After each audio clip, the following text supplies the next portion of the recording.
살을 빼려고 할 때 일부러 살을 천천히 빼고 싶은 사람은 없습니다. 그런데 단기간에 살을 빼는 방법은 너무 적게 먹어야 되니까 힘들 것도 같고, 또 단기간 뺐을 때 요요도 빨리 올 것 같고, 또 건강에도 아주 좋지 않을 것 같은 이런 생각들이 있어서 꺼려지는 다이어트 방법인데요. 정말로 이런 단기간의 다이어트가 안 좋은 것들만 있는 것일까요?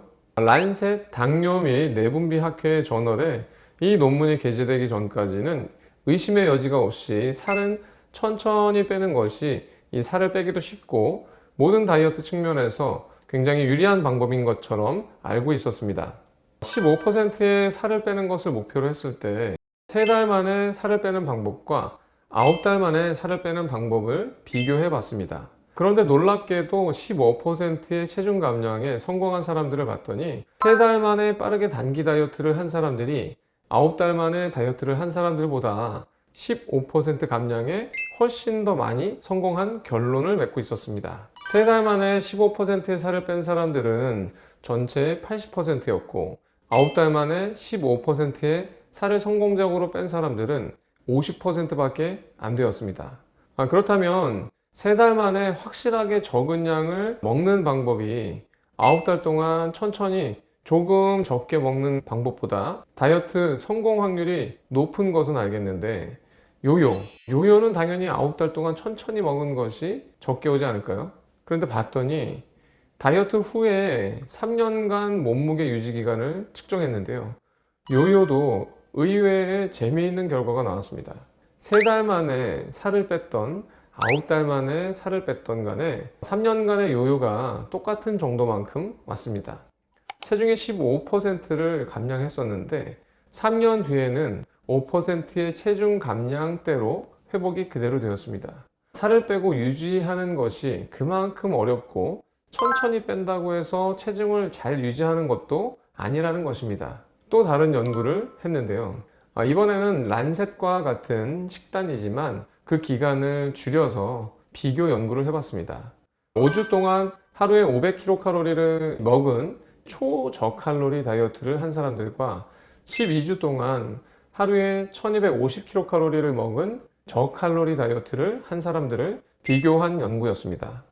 이번에도 5주 만에 빠르게 살을 뺐던 12주 만에 살을 천천히 체계적으로 뺐던 체중은 9kg 감량으로 비슷하게 빠지는 결과가 나왔습니다.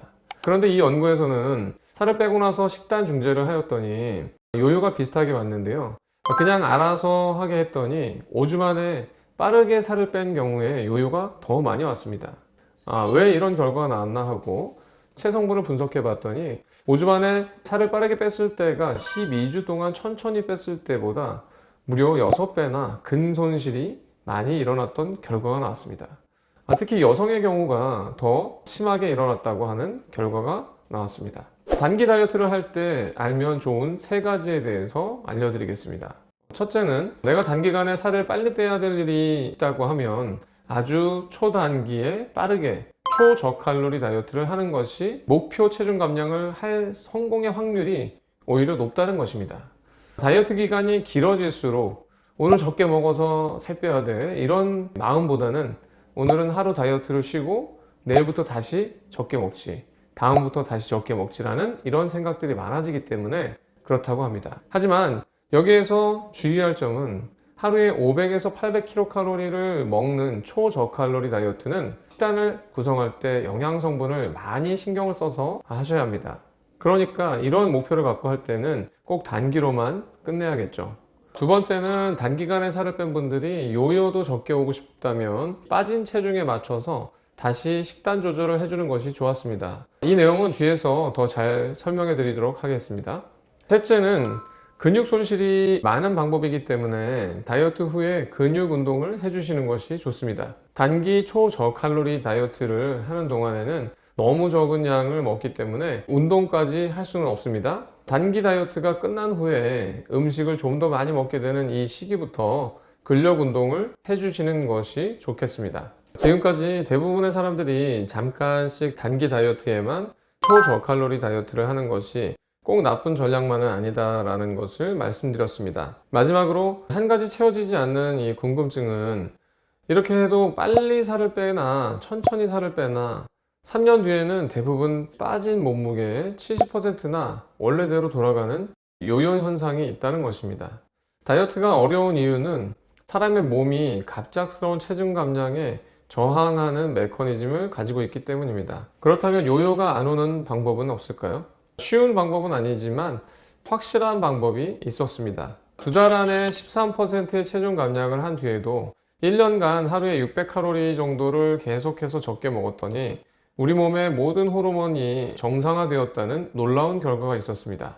1년 동안 체중 감소 상태를 유지할 경우에 신체가 느끼는 식욕 수준 자체가 감소한다는 것이었습니다. 사람의 몸에는 허기 및 음식 섭취량에 관여하는 3가지 호르몬이 존재하는데요.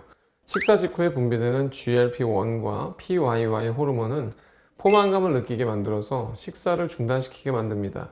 반면에 그렐린 호르몬은 음식이 소화된 뒤에 허기 유발을 해서 다시 식사를 원하게 만듭니다. 단기 체중 감량 후에 1년간 하루에 600칼로리를 적게 먹었더니 다이어트의 전보다 GLP-1이 72%가 증가했고 PYY가 36%가 증가했고 그렐린은 20%가 감소하면서 새로운 몸무게에 맞춰져서 재조정되는 현상이 벌어졌습니다. 즉 1년 이내에 신체가 예전의 몸무게로 회복하려는 시도를 포기하고 새로운 몸무게에 순응하게 되는 것이라고 결론을 맺고 있습니다.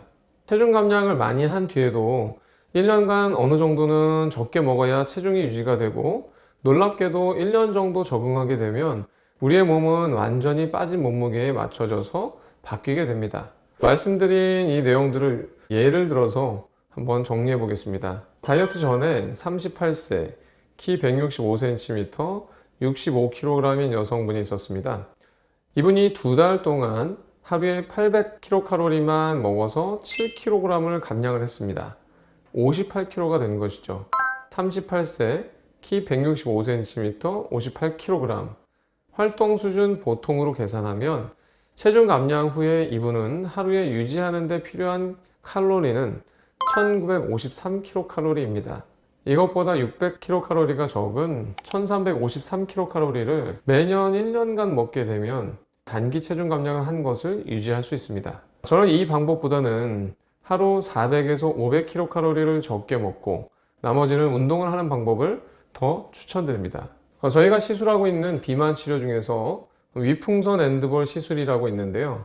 이것도 보통은 6개월에서 8개월 동안 지속적으로 윗속에 풍선을 넣고 있는 이 기간을 길게 유지하는 이유입니다. 이번 영상에서는 단기간에 살을 뺄 때 어떤 장점이 있고 어떤 단점이 있는지와 요요가 안 오는 방법에 대해서 논문을 통하여서 근거 있고 조금 더 심도 깊게 알아봤습니다. 다음 영상에서는 다이어트를 하다가 정체기가 왔을 때 이를 극복하는 방법에 대해서 알려드리도록 하겠습니다.